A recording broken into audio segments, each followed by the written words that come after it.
2 accidents. Just stand still. Well, the candy, around there. Yeah, the other day. Good, so that's traffic. Yeah, I remember. Yeah.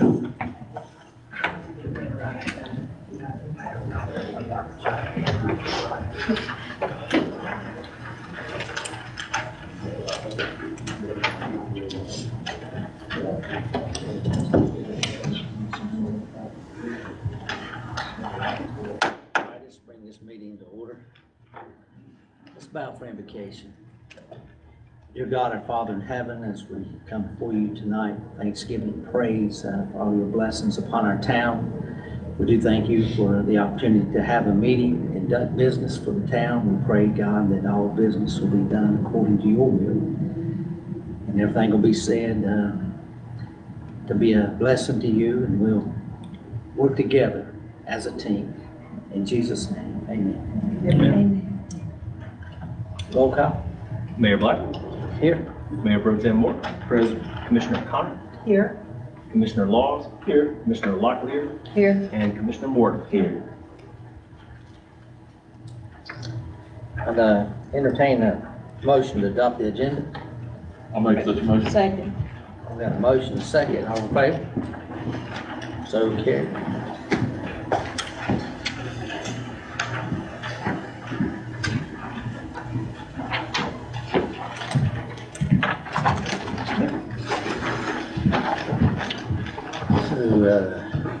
Public comments, we have Margaret Day, Ranlo, is that right?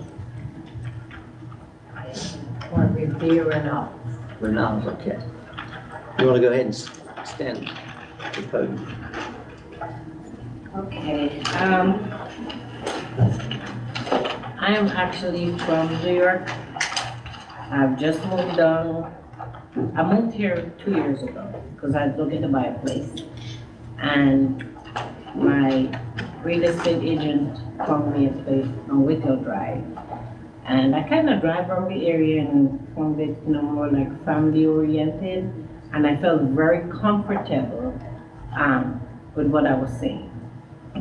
So I finally closed on my house in April, and I haven't officially moved into the house. But when I first bought the house, I was told by the real estate agent that I needed to put the utilities in my name, which I did. Like I said, I haven't moved in, but I got a water bill because the water bill was $200 and something because they said the first month I didn't pay the bill. The reason why, because I haven't even showered there, I haven't even cooked there, I haven't done anything with water in the house. But I got a bill for $230 and change. Now, one time I came to find out about the water, I was told that the water was cut off. So my explanation why, because I haven't really used any water. So I got a $50 reconnection fee, and the following month, I got a charge for the water, even though it wasn't on. So I'm kind of curious that if somebody could just explain this bill to me, because seeing that I'm not officially in the house, why am I getting these kind of bills? I'm getting garbage. I have never put not even a leaf outside here. So I just have some concerns about that. So when you went and cut the water on, did they give you an agreement to sign? They probably did. Did you read it? They probably did. Did it say anything about a minimum bill? I don't recall, but I know I saw something about like,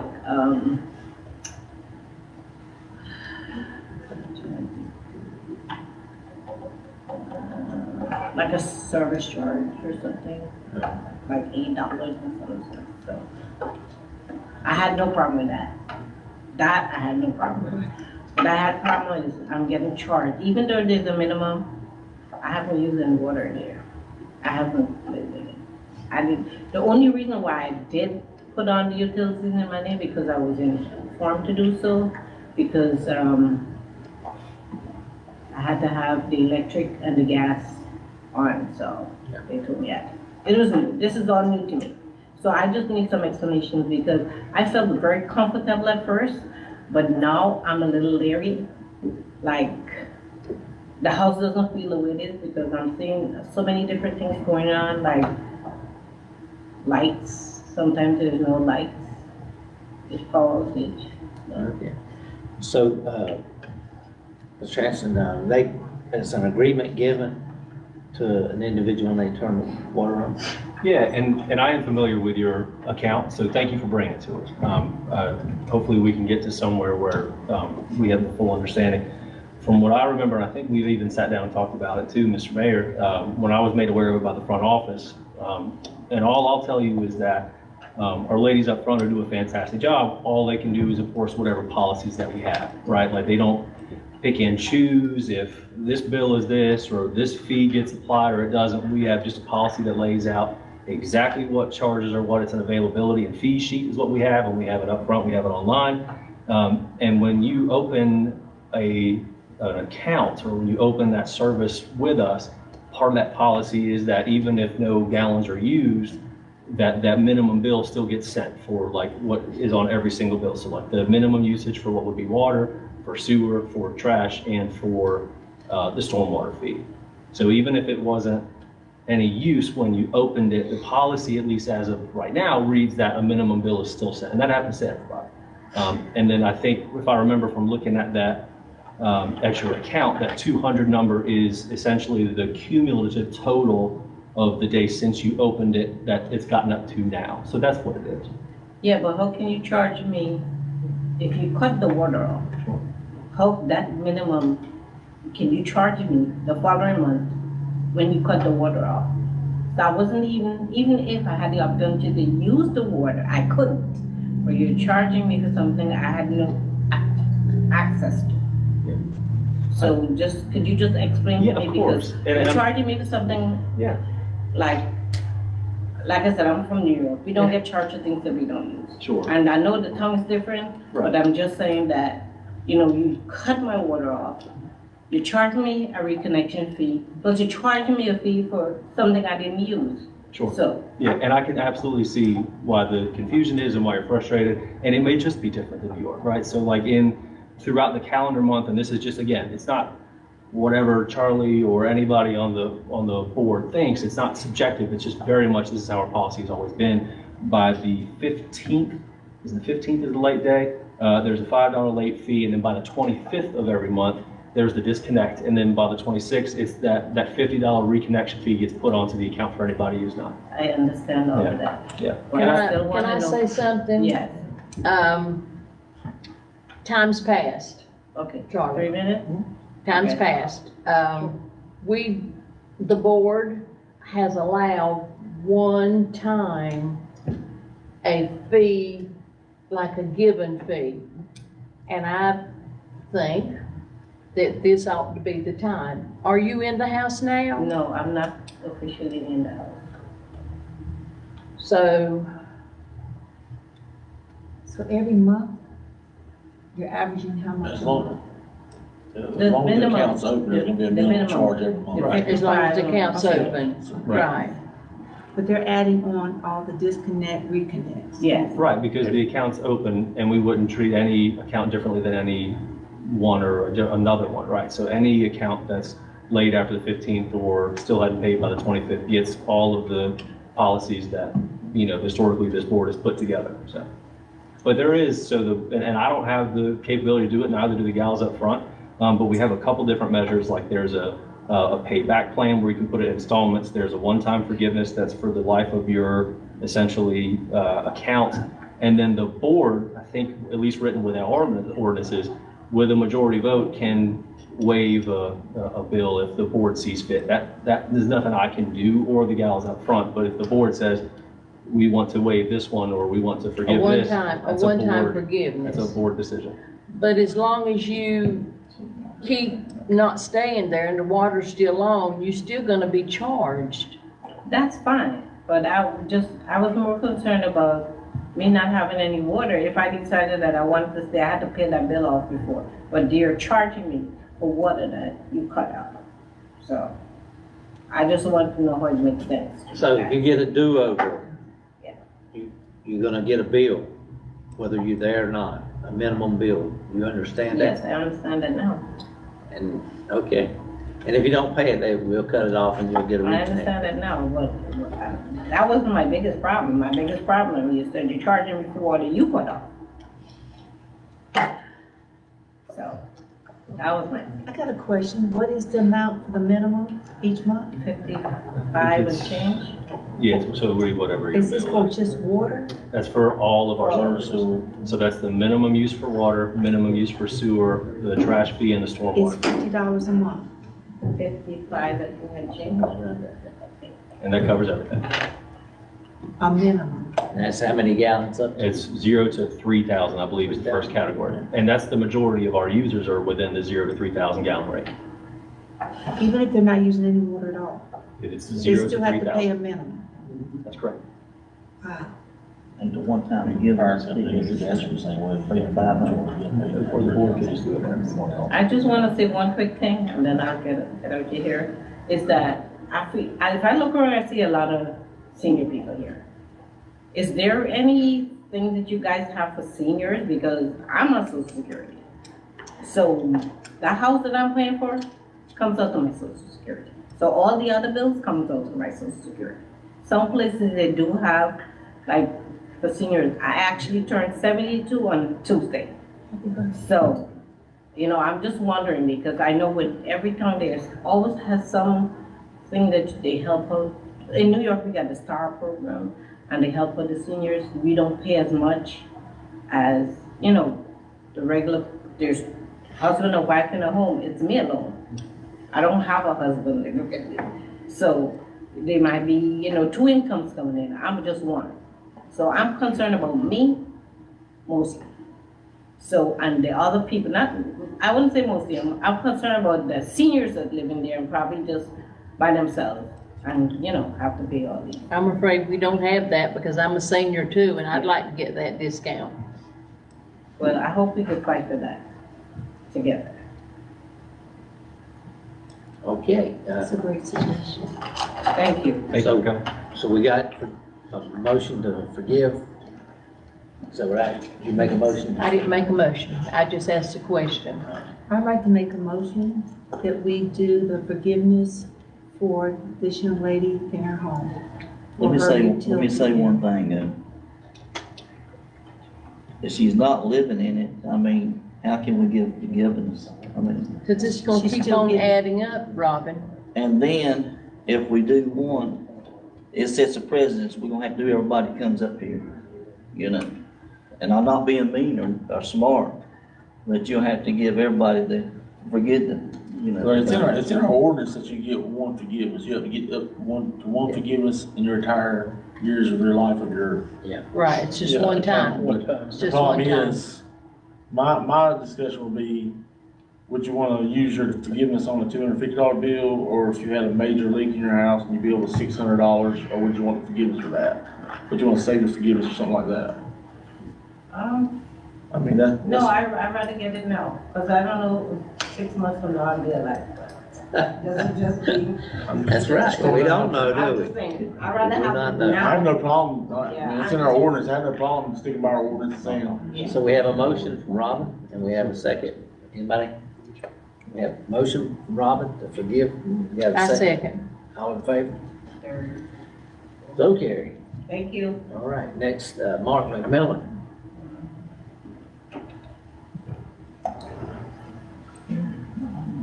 Yeah, I was just needing to ask the board about, the truck parking over here. What did we find out? Have we ordered the signs, or are we not gonna order, what we doing? Would you like me to answer that, Mr. Mayor? Yeah. Yeah, so we had some signs that got brought here, but they showed a box truck and different type of trucks, so we wanted to make sure that we had the 18-wheeler signs. So those have already been ordered, they should be here any day, and we'll be putting them right up. We just didn't want to go put something up that wasn't clear in the beginning, so. I understand. Have we got any date that they're gonna be, or they gonna be anytime soon, or? Yeah, any idea? They should be here within the week. We custom ordered 30 by 30 inch signs, so they're bigger than your standard sign. And where we're going to place them, I believe your house is the corner house, correct? I got two right there. Just once you pass over Spencer, we're gonna place it there, and it says no tractor trailers prohibited beyond this point. And then we'll place the other one down on the central side, so, we just we custom ordered them to fit what we were wanting, so it takes a little bit more time instead of just ordering just a standard sign that would have been shipped out, because they had to make it from scratch. Okay. Because it's like a truck stop out there. You don't believe me? When y'all folks is done here, right out by there. Are they The ones sleeping that in their live here. cabs at night there? Do what? Are they sleeping in their cabs at night? Yeah, the trucks is running, cranking, you know, and they got some of the guys, I guess they run over the road or something. When they come in there, their trucks, it cuts off automatic and cranks back automatic. And it'll sit there, and sometimes it revs up to 1,500, 1,800 RPMs. I guess it's circulating air or something in the truck. I don't know. I thought it was a refrigerator unit, but them ain't refrigerator trucks. It's coming out of the tractors. And, you know, they let them, and now there's a bunch of trucks I had never seen before. They starting to come in from other places. I don't know what they're doing. They don't really care, but I don't want them in my front yard because it defaces the value of everybody's property down through there. They don't, nobody want to come out and see a truck stop their front yard. I agree. You know, he's got other places, but he put that right in the middle of a residential. If the folks down at KB Homes had to put down there, what would they say? Well, if they had industrial, They didn't, Lynn, they did not, when they built that mill 125 years ago, they didn't know that they was gonna put no truck stop there, you know I that. know they didn't, I know. And They they, didn't know they was gonna put a junkyard either over on Burlington Road. over where? On Burlington, they got a junkyard over there at one of the mill parking lots. Yeah, but it's wrapped in something too, you don't see it, and the only houses it is in that corner one. Right. Well, This is the whole street out here. They could have put it We over look at at- your house. Did we look at that? I-3, is that something, did you look at that? The zoning, yeah, Oh, no, I did not look at it. okay. We'll see if we can look Because into if they it. don't do something, I'm gonna see an attorney, I'm gonna see what I can do about it. Because that defaces everybody's property down through there. Next month, I'll have more than just me here. I know the state passed a law, that was it, you can't, Down zone. down zone?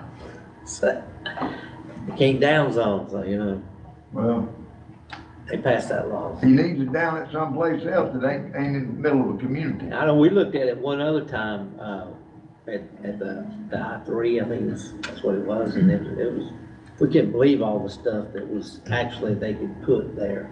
Well, I understand that, but 125 years ago, it wasn't made for a truck stop, it was made for a textile plant. And you don't have cars out there running all night or nothing else.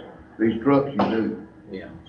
Was the trucks running all night? Could that be an ordinance, a noise ordinance type deal? Possibly, yeah. I know our code enforcement officer has been out there and talked to the owner several times. I could always have a conversation with them and talk more about that. You know what? I could talk to our code enforcement officer about that, if they're running through the night. Well, they aren't running, the Yeah. one out there running now. Yeah. But I just wanna know because, like I said, I've been dealing with this for a year. Yeah. And I'm tired of going out on the porch, you can't sit out on the porch, nothing else, trucks going by there and jumping their trailers up off that speed hump. And it's just one thing after another. They care about the money and that's all they give a rip about. Yep. So that's what it is. And nobody, not nary one of you, me and Ronnie's got to live there because he lives beside me. But nobody else here would say, oh yeah, it can be put in front of my house. There ain't nobody gonna do that. And all you gotta do is come out there and sit and watch it for a little bit. I just got the meal thrown in big dumpsters, metal in the dumpsters at 6:30 in the morning. That's all I have. Well, they do that too. They got about 6 of them out there, but that ain't nothing. What I'm talking about is, they sitting out there running and they bamming stuff, the lights coming through, waking the babies up. They don't care. I'm not disagreeing. I know that, but I get a little bit aggravated after a year of asking them to do this, and they do what they wanna do over there because they pay their rent, the drivers. So, I don't know what it is, they close or opening over there, but it sounds like a stick of dynamite goes off at 2 or 3 o'clock in the morning. You don't think it won't bring you out of the bed? that's fact. It's a fact. Who owns it? Ralph Ralph Dixon did Well, till he died. his son owns it now. Ralph, the fourth, the third, fourth, something like It's that. in the process of something, I know kinda what it is, but I don't know whether that's gonna work out. Ralph never did do a whole lot as long as somebody paying him. So, And when they hit that speed bump out there too, it sounded like a stick of dynamite going off. it is. My buddy lives down on Central, ask him, it wakes him up at night, he said. He's a lot farther from it than we are. It's right, it's in our face. I was just wondering what was gonna take place, whether we was gonna get the signs, or whether they'd wait another year, what we was gonna do. Yeah, they'll be here very soon. Okay, Can they do thank you. petitions? Can they do a petition for that against this parking lot, this truck stop? I mean, can the residents, they cannot do because it's what, privately owned? Because you can't downzone in North Carolina right now. Okay, So without the owner's permission. okay. All right.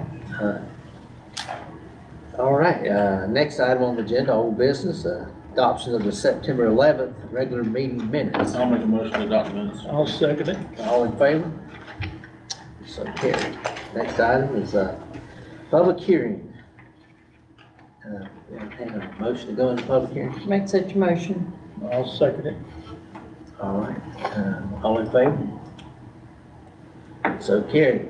So consider us in public hearing now. For, the rural use requirement, USDA intent to file for federal funding. So, you wanna take it? I'd be happy to, Mr. Mayor. I can give a background. I know during a public hearing, we can give, if anybody has an opportunity, or I guess I don't think maybe I can sign up, but what this is a public hearing for what we received $1 million from then Congressman Jeff Jackson.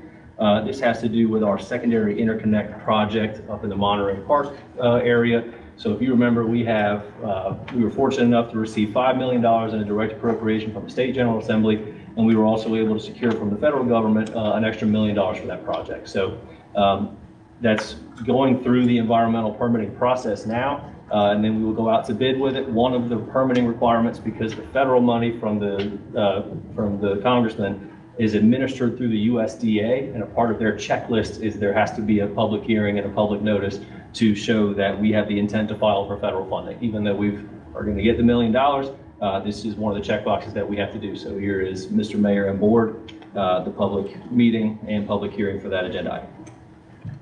So does anybody wanna ask a question, make a comment? We're in public hearing right now.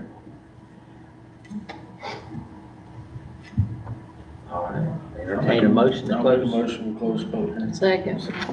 All right, all in favor? So carried. Next item is new business, stormwater and street resurfacing strategic plan update from staff. Charles, you take this? I can. Why don't let me do the beginning, then Yeah, go ahead. I'll bring you guys in. How about that?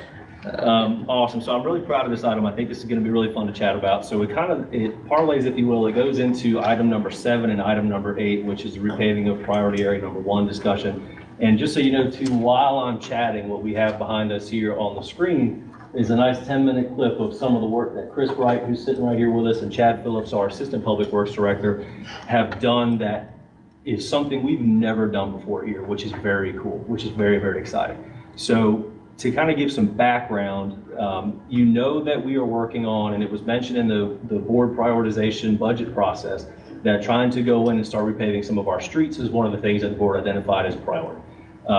When we started taking a look at, okay, well, you know, where do we start? How do we think about this? Well, maybe we shouldn't just waste money and throw money at something without thinking it through, right? We should probably build out a strategic plan. So that's what this is building towards that.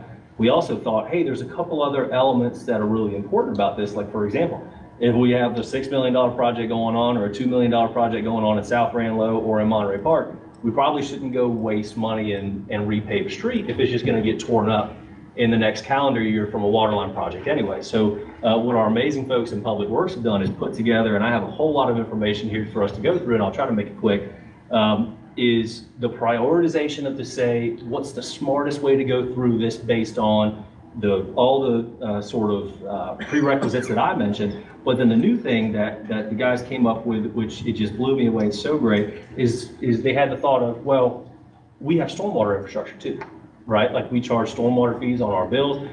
This is a perfect example of what the guys have done of stormwater dollars at work. So what we did was, or I say we, the guys did it all, is we went in and took a look at, and then you have in your packet the list of all of our assets, our stormwater assets. So this is an inlet, this is a pipe, this is a drain, this is an outfall, everything within the town that we know still geared back toward this repaving idea, to say, hey, we should probably look at the stormwater stuff before we go in and repave. And also that could drive the priority list. For example, and this, we'll get to the real life example in a second. If we have road A over here that needs to be paved and road B over here that needs to be paved, but road B, the pipes underneath of it are about to collapse.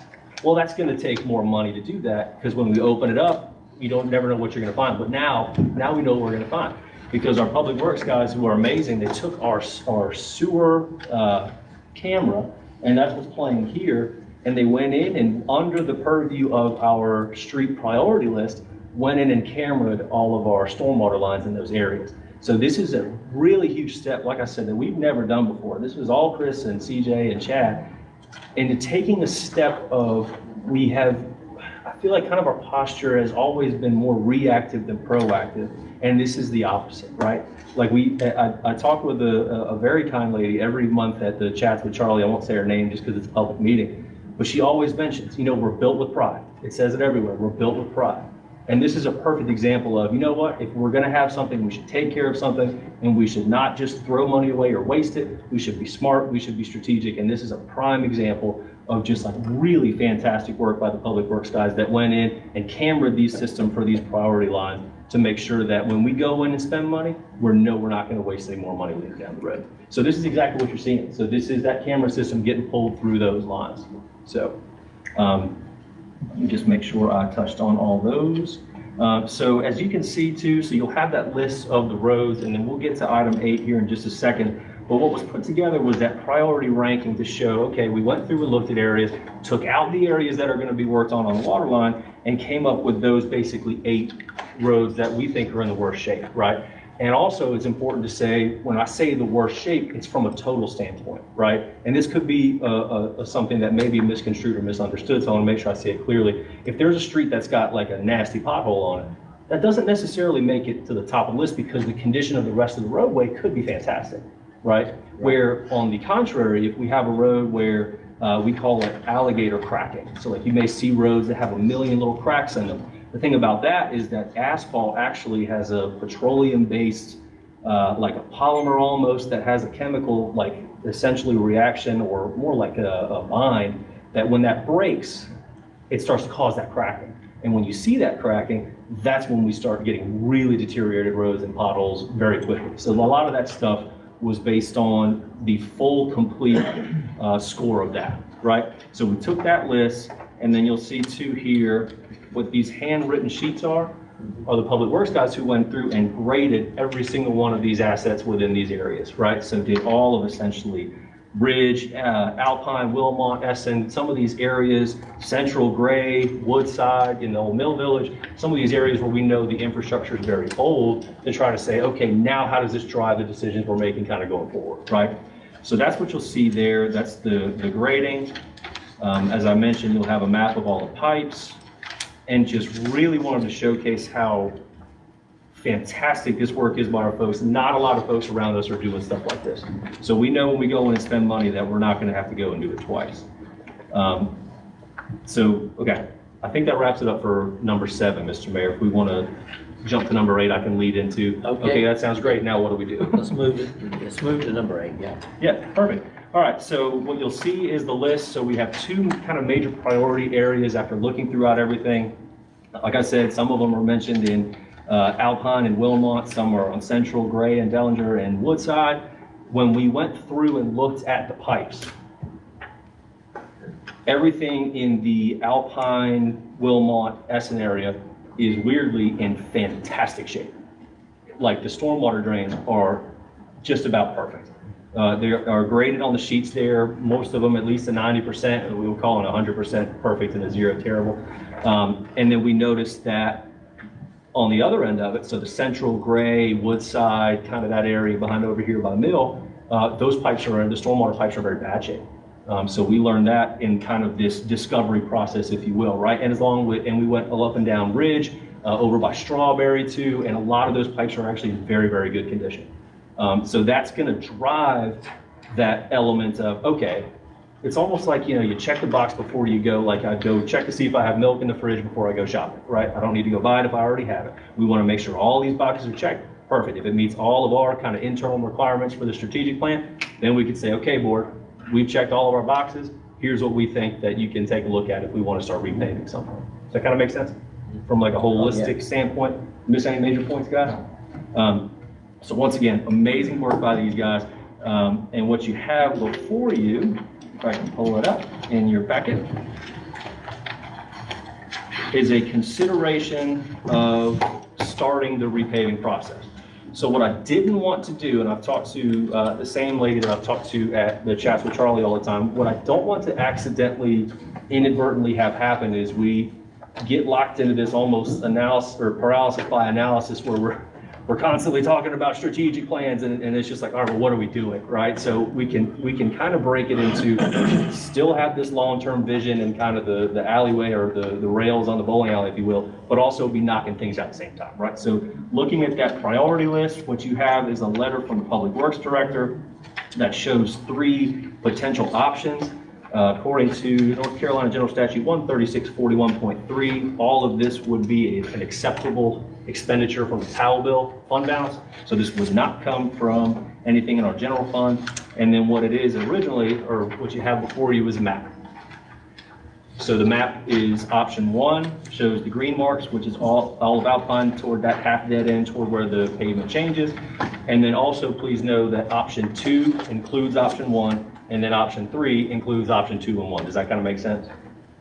That's why 1 is the least expensive, 2 is the medium, and then 3 is the most. So if you pick 1, it's just 1. If you pick 2, it's 1 and 2. And if you pick 3, it's 1, 2, and 3. Make sense?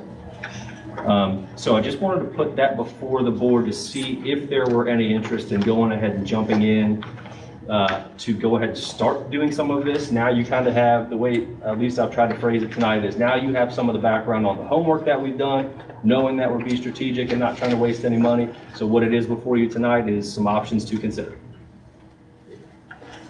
So, this price for option 3, is that all the pavement we plan on doing this year?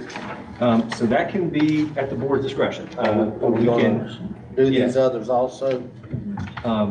The ultimate plan will be to take all of the priority streets and get all those done. We obviously can't do that in 1 year, right? Because like even if you look at the sheet, and this is another thing too I wanted you to see and wanted the board to realize that conducting asphalt operations is not a cheap process too, right? Like if we went ahead and did a $800,000 option, our fund balance would be at $0. Right. So that's, it's the board's will. You can choose to do whatever you want. My professional recommendation as a town manager would not be to expend all of our dollars, right? That way we have a safety net if another Helene happens and we have blowouts and we need to fix something. But we can start with the most immediate, the most important and urgent, and then as we build this plan, just slowly chip away. It's not going to be an operation where we can put $2 million a year into roadways. We just know that. That's just part of the process as being a small town. But not doing anything to me would be a failure on me because the board's priority was to start paying. What's the dollar figure on these options? Do you know? Do you have any cost estimates yet? Yes. So, may I? Go ahead. Yeah, go ahead. So right now, you're averaging $10 a square yard, or a square foot, I should say. That's expensive in the world of asphalt, because when I did asphalt 12 years ago, you were looking at $4 a square foot. Yeah. You're also gonna save money, and this is just, if you're a contractor, the more you have, the better rate you're gonna have, cause one, it's, equipment moving. If they can just come in and bring all their equipment in and do everything at once, you're gonna get a cheaper rate. Right. But, if you do small sections at a time, when they come back next year, you know, you're gonna constantly have that, moving fee, what they call it. But, right now, the price is about $10 a square foot. So for asphalt. option 3 would run us, it wouldn't deplete ours. That would be, It would be, How much is in the power bill? it would really pretty close. So the cost estimate for that one is $640,000. And currently in our Powell bill, fund balance, I just looked at the number, we have $792,000. It is at the board's discretion. I can give you my input, but it's at the board's discretion. Do we need to deplete that much of our fund balance? I have a question for Mr. Harper. How much would it cost to pay Wilmot, just Wilmot? well,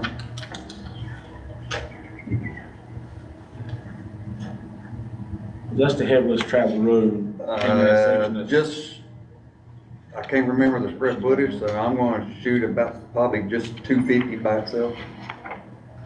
I could be a little low. Yeah, granted, the other roads are in bad shape, but they're Right. the residential roads, and Wilmot's the main thoroughfare to get the.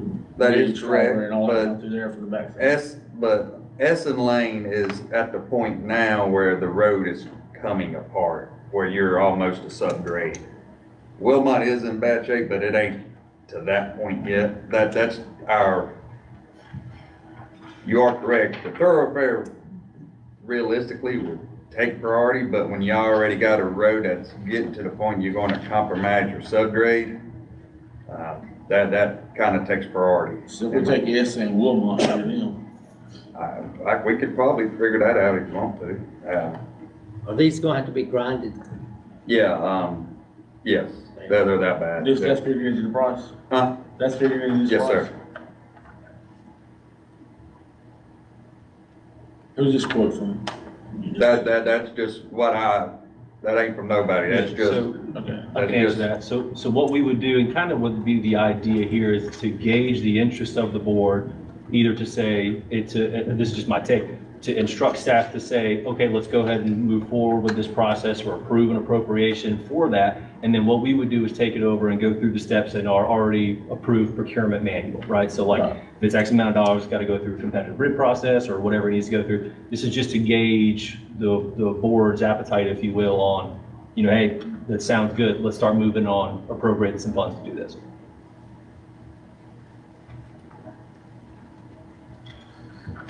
Sounds good. I'd like to see the cost of S and Wilmot. Okay. We look give at me a it. minute. I think it would be good to do all 3, like he said. You could probably I mean, if you, save money, if it's cheaper than $600-some thousand to do all three, get we a don't price, want to imp your. get the price and compare them. So what I can do, and if this is within parliamentary procedure, tell me, if the board could just say collectively, okay, staff, we're interested in doing this, let's go through the competitive bid process, our procurement manual process, let's follow the steps we need to, and we could come back to you with a concrete number or the lowest bid and say, here's the money, do we want to vote on the appropriation? When's our next, funding come in for the power bill fund? When we get another payment on that? So we offset, they have to be, so the North Carolina general statute on our budget say that they all have to be balanced. So all the dollars that we have coming in for the Powell bill get offset by the annual operating costs. So for salaries and department supplies. So, and Ms. Day may be able to answer the timing of those things. But like, for example, we've done a good job historically over the last 5 years and helped with folks that were here before as well on saving that money and building up a nice nest egg, right? Which is good for us, right? It's great for a rainy day to have money to be able to fix a major issue. At the rate in which we collect from the state, it would take us a little bit longer to recoup back to the $1 million number that we have. Now we've made strong, and the board has made very strong investments in our equipment and going into some of these processes, and that's exactly what the money's for, right? The state gives us that money to repair our streets. So there is a balance of, we need to use this money for, getting it on the roads and not getting it to zero. And that's something that the board can come up with, or we could even have a discussion, or as we even go into the budget process and have our budget workshops coming into April or March, we could start designating monies that we think we can appropriate each year for this, or we want to commit X amount of fund balance appropriation this year. Or if we know we're getting rough amount percentage on interest from our capital management trust accounts, okay, maybe we can commit the interest, and then we can work through that as a group. Well, I like to see, get a true quote from, or whatever process you gotta go through to get the true quotes, and then we can make the decision after we get the quotes. The quotes is not a binding contract that we gotta go with it. That's right. Yeah. We can make a decision then to. So if the board's good, staff will move forward on going through the procurement process So we for, definitely need some roads paved in our town. Option 1, 2, and 3. so Do just it that way. price them for 1, 2, and 3. If three is Yeah, if it's $1 million, extreme right. savings, Yeah. we probably want to go that route. Sounds great. I have a question. I realize that a lot of our streets are in need of repair, but the one area that I've yet to see anything, I don't see any Redland, Booker, Yeah. Neely. Yeah. And I rode through there today, I have an and answer their for you. streets look terrible. There is a very specific reason why, and that's because in the next 30 days, we're gonna be selecting a contractor to go in there and replace all the water lines in that neighborhood. So we didn't wanna go in there and So put they'll new pavement replace down, exactly, just to have to come up and pull up a third of it to put in the new water lines. So as soon as those new water lines and hydrants get put in, it will get right back into the system and put in the process. And when does that start? So it goes out to bid to the newspaper tomorrow, and then in 30 days, we'll select the contract. Thank you. Yeah, and that's the next agenda item, funny enough. Or it's at least a little bit further down the road. So we're gonna still talk about that tonight. You good with all that? Okay, so we have agreement on that. Next item on the agenda is the engineering services agreement with the Wood Company. Item 9. You gonna take that, Charlie? Happy to do it, Mr. Mayor. So before you tonight is the engineering services agreement with the Wood Company. We thought we had already signed this with them to complete the work for the South Ranlo Water Line project, because they handle basically every single one of our grant projects.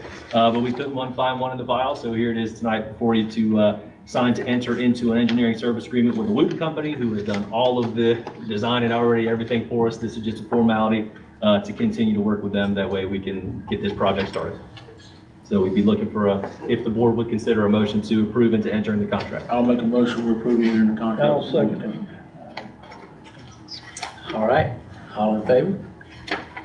So carried. Mr. Hanson, on the Crestwood, have we entered into a contract with them on that, to do that, the Crestwood neighborhood, Monterey Park and all that? We haven't gone out to bid for that one yet. So the steps normally are, and we've already done that with the South Ranlo. The first step is to go get the environmental, the erosion control sediment stuff. You have to get that clear with DEQ first. We're in that process now. As soon as that gives the go-ahead, we can go out to bid. Okay. And just for anybody who's listening may not know the difference, because we have a complicated spider web of projects. The South Ranlo project, I'll make it quick, is the water line replacements for Booker, Redland, Neely, that area, and then East Long, West Long. The project you were discussing, that one's being funded by the NCDEQ permit and $2 million from the Housing and Urban Development from the federal government. So we have a couple $1 million there. And then the Monterey Park project, which is going to get us a second pipe to feed water to the town and then upsize some of the lines in the Monterey Park area. That's the $5 million direct appropriation from the state and the $1 million from Congressman Jeff Jackson. So we have a lot of money coming in. We are very fortunate. Thank you. All right, all minds clear on that, item 9. Item 10 is the aerial sewer resolution for funding.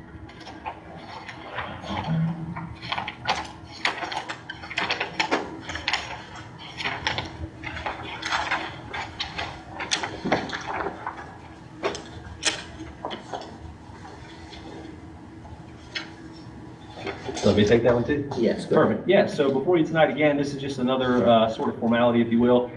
So we have a storm or a sanitary sewer aerial. An aerial is just a pipe that goes over a creek or is elevated that we see is starting to have some issues. When talking with our engineers, they felt that this was a project that could possibly be covered by some FEMA grant funding. And in order to submit for a FEMA grant, we have to have a resolution adopted by the governing body that says that we have a resolution that we're going to apply for FEMA grant funding. So that's what this is. We would just be looking for a motion to approve that resolution. I'll make a motion to approve the resolution. I'll second it. All in favor? So carried.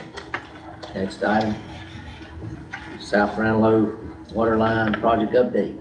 You've already updated this. haven't you? I was gonna say, yeah, we're out to bid tomorrow. I know that one's one that we've been very excited about getting started. So we will have an engineer or a contractor selected here, hopefully within the next 30 to 60 days, and start getting some water lines fixed. Next item is the town hall design contract consideration. Go ahead, Charlie. Happy to do it, Mr. Mayor. So in your packet tonight, you may remember, or for those who may be watching at home and don't remember, it was either last month or the month before, we had previously put out an RFP to say, hey world, is there anybody out there, any architectural firms that would like to help us design what will eventually be our new town hall police station, which is very exciting. When we got the bid submittals, or I guess what do you call it? The responses, sorry. Back in, the board voted to elect Mosley as the firm. So in that meantime, what they have done is put a project scope together for what it will cost to do essentially what will be design process, and then through the bidding process, the construction documents from start to finish. So from the time that we say, what do we want this thing to look like, until we are all cutting a ribbon, they put a nice little roadmap together for what that looks like. So it is listed here, all the services that they will conduct. And on page, this would be 1, 2, 3, you can kind of see the breakdown of the services. And don't be alarmed by the price tag. This is not something that all has to be done at one time. This is something that's going to be throughout the entire length of the project. So for example, just the schematic design, that's that top number there, so that 90,000. The schematic design is different than the design documents and the conceptual design. So like the conceptual design is kind of an idea of, how many square feet are we thinking? How many rooms do we want? What are the kind of the big picture ideas? And then the schematic would be, where are the outlets? What do the cabinets look like, right? And what I like about this group and what they've already shown is that they care about the board, the staff, and the public's input for this. What this is not going to be is a company is going to draw us a pretty picture and say, here you go, I hope you like it. It's going to be the exact opposite. It's going to be, what do you guys need? What are you thinking? What do you want, right? So this is their contractual agreement that we'd be looking to have a vote on or be considered to enter in with them. Once we do that, or once the board sees fit, then we kick off design. And then it's as fast or as slow as we want to take it. And then once the design is complete, we'll know, in theory, roughly how much it'll cost, and we can start working with our delegates and Congress to see if, what the goal would be is to get some assistance with finance. So happy to answer any questions, but that is what's before you here. I was wowed at the Exhibit A price, $199,410. But you're saying the price is the 17? So let me walk through it just to make it a little bit more clear. So where it says basic services right there on page 3, this is just the design. The numbers that we would be paying in the near future would just be for the design services. Once we get to the point where, okay, we're ready to take this thing to construction, we'd obviously want to make sure that we had funding secured prior to that. So any of those numbers that we're not going to be on the hook for, and I even had the conversation with them because, like, for example, we're coming into an off-cycle budget year coming up in the short session.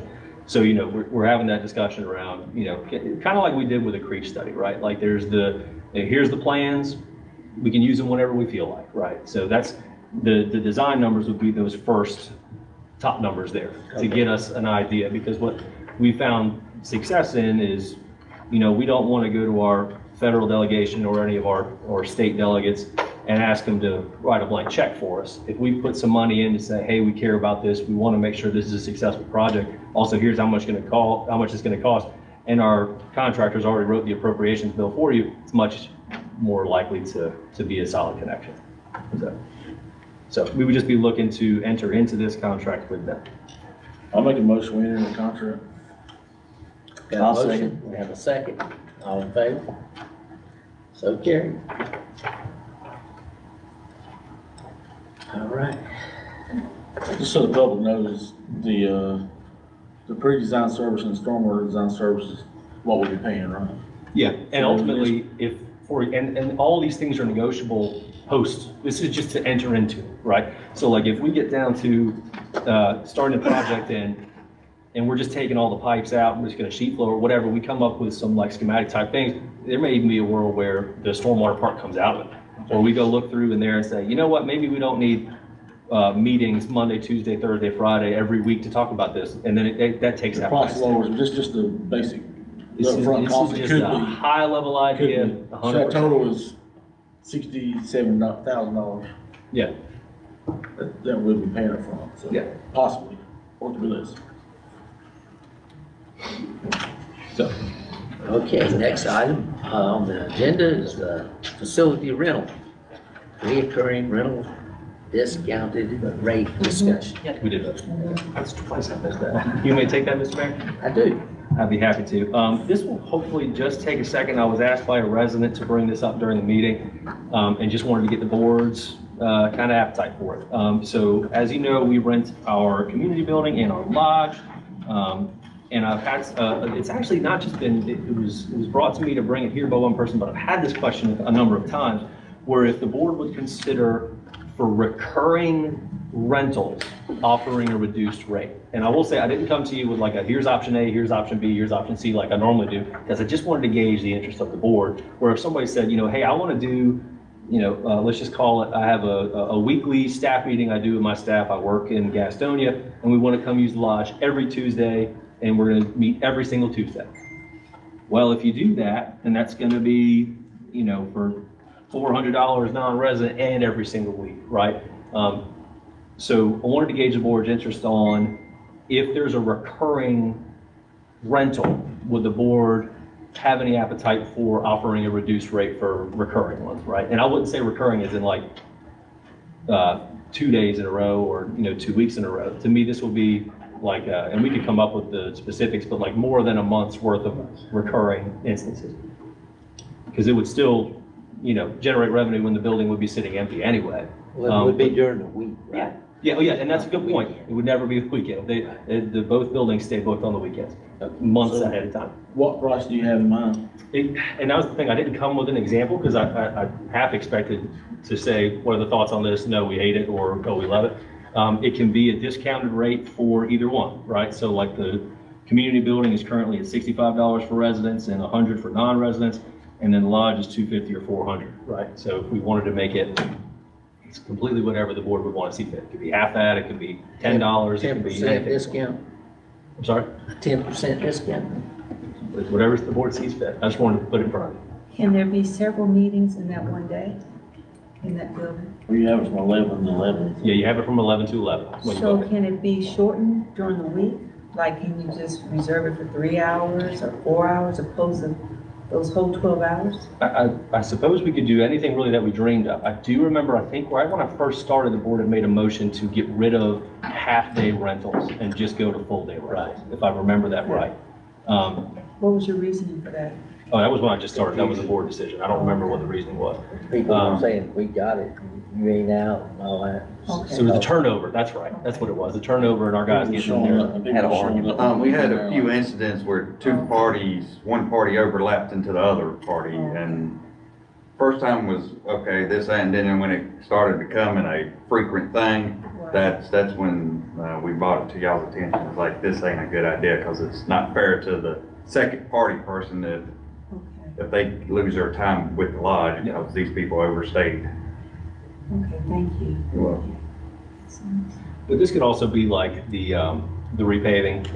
If the board says, we would entertain this, this is an idea that we're okay with, CJ and I could sit down between this month and next month and say, here's some options, and then we can waive that. I suggest that, because Yeah. we want to make sure we get enough to cover the utilities, Right. the manpower for cleaning it, and stuff like that, you know? Yeah. I don't have a problem giving them a multi-use discount. Yeah. And honestly, yeah, because that's what I go back and forth on too, right? Like, we want the buildings to be used. And if during, like, we tried a marketing strategy here recently to say like, hey, do you have, you know, a corporate retreat you want to do, come to the lodge to get it rented during the week? We have fantastic facilities, right? Like, we should have rented. Yeah. So if it's getting rented every Tuesday, well, that's a good thing, right? But if it's $65 for a Ranlo resident at the community building every week, you know, that's $60, $120, $240 a month. It's more than a bill, you know? I think it's a good idea. I'm curious, what have we made thus far this year on renting the lodge? Yeah, I know I can tell you last year, I don't have the numbers in front of you right now. I know last year we had budgeted, I think it was right around 32,000. Actually, I have the budget right in front of me. If you give me just a half a second, I'll tell you.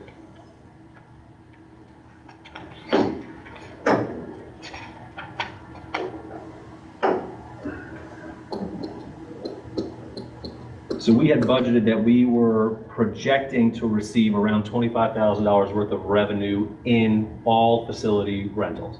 And I think we came in right around like 20, right, almost exactly dead on that. So that was a guess that we kind of just put together. This would have been 2 fiscal years ago. So we bring in right at around 25 for the fiscal year. For both combined. For everything that we rent, that's correct. Thank you. Yeah. But I can put some, if the board sees like, hey, this is something we'd be interested in, we can put some numbers together before next month. Okay, That's a take good that till idea. next month. Awesome. Great. All right, next item on the agenda is the presentation of our monthly financial report. All right, let me take that. You want to take it? or- I'm happy to do it, Mr. Mayor. So before you, but basically items 14 through 18 for the rest of the new business section of this meeting is what you always see. This is the monthly financial report. I'm happy to answer any questions you may have about it. And then we have some budget amendments following.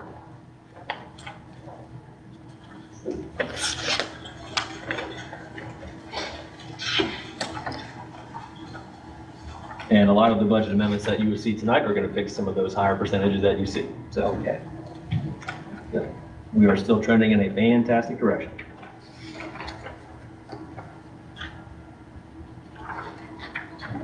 But that's all for the monthly report, Mr. Mayor. All right. Okay. So we're gonna combine all 4 of them, Doug? I'll make that motion, is that Charlie, you read all 4 of them, and then we'll make the vote on one vote instead of. 15 through 18? I'll go ahead and take a stab at it if you want, Mr. Mayor. All right, consideration of budget amendment 25, 26.9, 10, 11, and 12. Yep, so point 9 is a budget amendment in the amount of $93,000, which is a request to transfer funds from the general fund balance into the police department capital outlay line item. This allocation will be to cover the cost of the mobile command trailer that was voted on last month. So voted on the expenditure, this is the appropriation of the money in the books. Number 10 is the amount of $2,000 requested to transfer from revenue received within the police calendar, or the police accounts. That was money that we received for the annual calendar fundraiser. It's just a movement of money to show that we received that money. It's going to go into its line item. Number 11 is the $7,000 that we received for the insurance claim. That's going to be put into maintenance and repair autos. And the item 12 is the $79,000 transfer fund from the general fund balance to the building supplies line item. That is the already previously approved project, the demolition of Old Town Hall. That is just to appropriate the actual budget change. I am happy to answer any questions, but that is all I have. I'll make a motion to approve all 4 budget amendments. I'll second it. All right, we have a motion and a second. All in favor? So carried.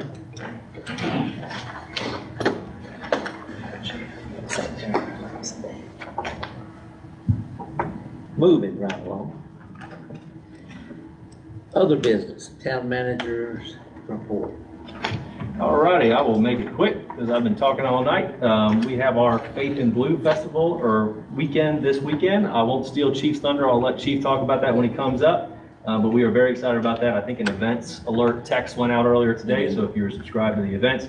One other thing I did want to mention that came up, so it's kind of ironic. We talked about the Christmas floats last month. So back in January, I've already told Commissioner Connor about this. So we approved the events calendar in January of this calendar year. I emailed the floats company in January. Everything's great. In June, we got the contract for them. Shows our date. I get an email a couple days ago. Actually, we accidentally double booked. We're not going to be able to have floats on that day. So instead of just bringing a problem, I'm bringing a solution. But I've called every float company in the Southeast, and obviously now everybody's booked up. So what I'm thinking that we could do is we can make some fun out of it instead of talk about the negative.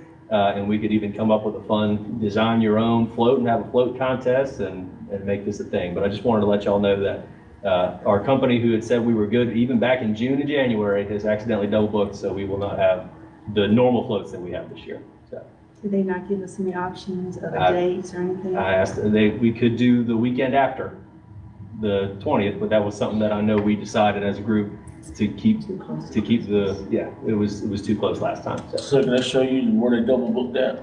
Yeah. We booked first and then somebody came in with a little more money and said, hey, we want these floats. I could ask, but I have the original agreement that has the 13th date on there, and that was back in June, so, I mean, we did all we could, so. But we know that next year we can reach out to other groups, and I've already done that, so. But we'll spin it around, make it fun, and we can do like a float decorating contest, we can sit down and come up with And we something. used to do that. Yeah. We used to decorate our own floats. That would be fun. So we had already had a contract with them. We had a document that they sent us that said the date of our float, our parade rather. And then when I sent out the big email last week, hey, we're looking forward to this, can't wait, everybody's excited. Hey, please don't kill us, but we had double booked, we put the wrong date down, we had messed that up, so. And they don't have any at all. And that's exactly what I asked. I said, you've got to have one sitting in the parking lot somewhere. They Just said one. they had zero. So. But we will still make it a fun parade and get everybody together and We'll come up with a decide on when the contest. parade is next month and you go ahead and book it with another company now. Yeah, Next year. But are they gonna stick Or next year. to it, yeah, just like they did this past year? That's right. So that's subject to change still. well, what we would do next time, what I will require from a group is when we book in January to sign something and send payment, that way they know, yeah. Yeah, because we had no other reason to believe everything wasn't good. We were good in January, we were good in June, and then all of a sudden we weren't. So. So that's what it was, payment. No, we weren't even, we don't get billed until after. Oh, no, They had reserved our place, no. and then come to find out they had reserved too many. So, All right, yeah, that sounds fun. yeah, it'll be good. Make your own floats. We'll still spin it into something good. But other than that, we'll start with the Chiefs. That's all I have for my stuff. So Chief Lunsford or Lewis, whoever wants to start. Good evening, Mayor, Commissioners. Police Department responded to 443 events last month. We issued 38 citations, we made 6 arrests. Our flock cameras read 252,551 license plates. We got 16 hits off of those. That's my report, unless y'all have any questions. Next thing I want to go over is the Faith in Blue.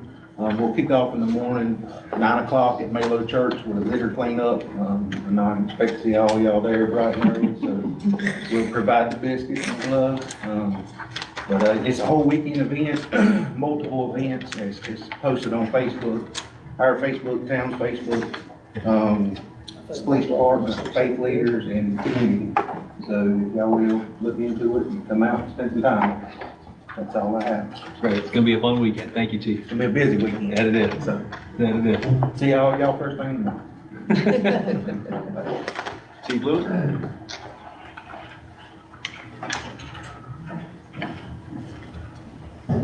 Good, man. Commissioners, how are y'all tonight? Ranlo responded to 73 calls last month. We had 30 EMS calls, 3 structure fires, 7 fire alarms, 14 MVCs, 6 service calls, 4 hazmat, 3 public service calls, 2 illegal burns, and 4 dispatch and cancel route. That's all I have for y'all tonight. Fantastic. Thank y'all. Thank you, Chief. Mr. Mayor, that concludes all I have for the town manager's report section. All right. Comments from the mayor. Did go to an MPO meeting. They have they prioritized the roads that are going to be handed out, and they got them in. We got into the color code. We're no longer in the white. We're in the green. What year is it saying now? 2045. Repave? Yeah, I probably won't be driving. You said to repave it or to widen it? No, that's where our lane that we get. Oh, okay. When's the repaving one? They did not give any specifics on the repaving. They said that it was county-wide repaving is taking place. And it didn't have any road numbers on it. We're 2200. So that's the road that you want to look for. SR 2200, that's state road. But that's it's great news. Matter of fact, I talked to after the meeting, one of the DOT engineers, and he said that our train track proposal is going really fast, and it looks like they'll be working on that soon, doing some of the train. Because he came to a meeting here during rush hour and run into the problem that we have, where you no longer have a turn lane because of the arms, and it was a confusion. And I said, it looks like it's going to cause more of an accident than help. Of course, we haven't had any car hit by a train since they put the smaller arms in, but I think they're talking about either bridging it or putting it below grade. I don't know which one they're going to do, but they want more room to stage trains. So that's what we're going to benefit from. So that's great. Great news. That's all I have. Anything from commissioners? I'd like to thank all the citizens for being here tonight. We encourage you to show up to meetings. This is where y'all come to us and with your issues, and you can learn what we're doing from the council. So, because it's on Ranlo Chatter, that ain't the board of council. So, I don't know if any of y'all's on that or not. I would like to say that on this Saturday, from 12 to noon, we'll be having a Meet the Candidate at the Garden Park. I encourage, did I say? I'm sorry, baby, I'm sorry, excuse me. From 12 noon to 2 p.m. at the Garden Park off 1200 Redland Drive here in Ranlo. We will have a Meet the Candidate. So we encourage all the candidates that will be in this upcoming election to come out. They will be doing free hot dogs, drinks, chips, and a way to, for a lot of us, you probably never really visited that park before. So it would be a change to come into a different area, part of Ranlo. It's really nice. And I encourage you all to come out Saturday from 12 to 2 p.m. to meet the candidates. And I'm hoping that the candidates make it so you get to know us, meet us, find out what we're about and what our plans are and hopes are for Ranlo. So I encourage you to come out.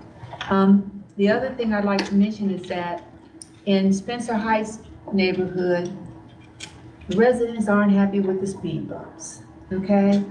They just got some new ones back on, what's the name of that road? Sun River. They think they're too high, scraping people's cars. This is just posted. I haven't talked to a resident. That's what they have been posting in our Facebook page for Spencer Heights, that they feel like the speed bump that you all just put in is too high. But they also think that the one on Wicklow is too high also, and hoping that they are meeting the DOT standards for the height and all that. And so with that said, we also had residents that are very happy that the speed bump was put down there because, they worry about their kids, and they say it's like a little racetrack back there. So very thankful. And once we know that it's right, the height's right, it's not too low, it's not too high, a little bit of paint, won't be bothering you no more. Appreciate your hard work. With that being said, the speed humps are in regulation. The big difference is the temporary ones. The temporary ones were temporary, so they were just a bump, and these are actually speed rated to slow you down. So if you got used to riding over that temporary one, you could do the speed limit and you probably wouldn't even notice it was there. Now, if you hit these, you're probably going to hurt your car. Because that's what they were designed for, is to slow you down. But they are, the maximum is 4 inches, and they're just below 4 inches, so they're within standard.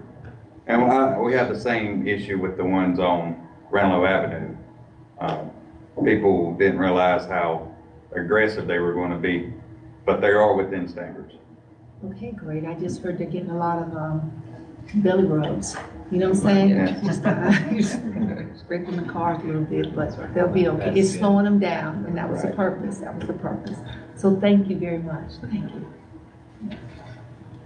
All right, if that's everything, all minds are clear, we'll entertain a motion to adjourn. Make a motion to close Adjourn. Close session. Close We gotta go into closed session? Oh, okay. We do, don't we? I make a motion to go. Motion to go in closed Second. session. Oh. Okay, hang on. Would like to entertain a motion to go into closed session pursuant of North Carolina General Statute 143-318.11, I'll do it. 5. I make a motion. So I second again. Okay. We got a motion, we got a second, all in favor? All right, we're gonna go in closed session, y'all stay here. We're gonna go in the next room over and deal with this. I read that and I was like, oh, we ain't gonna talk about that in session, huh?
missing one.